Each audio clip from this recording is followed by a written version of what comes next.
Well, this one right here is it's a very rare tank. This is an M1917. So this is a licensed copy of the Renault FT17, which is a French tank from World War I. These tanks were built with either a 30 cal machine gun or a 37 millimeter anti-bunker main gun. So a neat thing about it is that this is considered the first modern tank. It has crew up front, it has the engine in the back, and you have a driver, a gunner, as well as a fully rotating turret.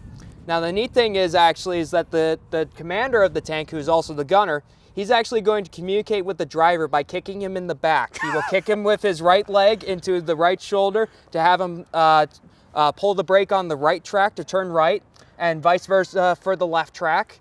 And we actually have a volunteer on staff who was a tanker, and he says that that would not fly with modern tankers. Now, an interesting thing about it is that it's about 7 tons, and this tank actually also has somewhat of a connection with the 1st Division and the park in general.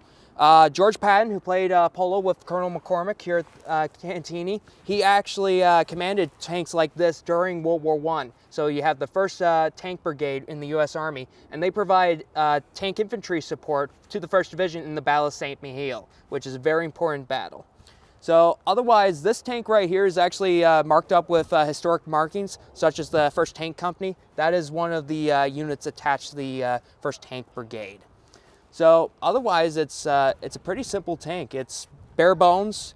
You can see how it was kind of the early years of tank evolution, and they were still figuring things out and kind of getting to what we think of as kind of the classic tank look today. Yes, indeed. So actually the tracks, for example, this is one of the first tanks that has tracks that go the entire length of the vehicle. A lot of the early tanks actually had tracks that would only go about 2/3 at most. So this is considered the best design that the French came up with during World War I. In fact, they actually would use the FT's main armor and even sometimes the same turret on some of their later designs in the years between World War I and World War II.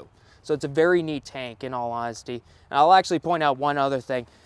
You can tell that it is very rudimentary because this is actually how you're going to see outside the tank for the driver. It's just very small cuts in the armor plating. Extremely limited vision there. Yes, not the best vision, but you're going to definitely be able to see where you're going. And the armor plating is going to provide enough protection from your basic dangers during World War I, such as shrapnel from artillery shells or machine gun fire.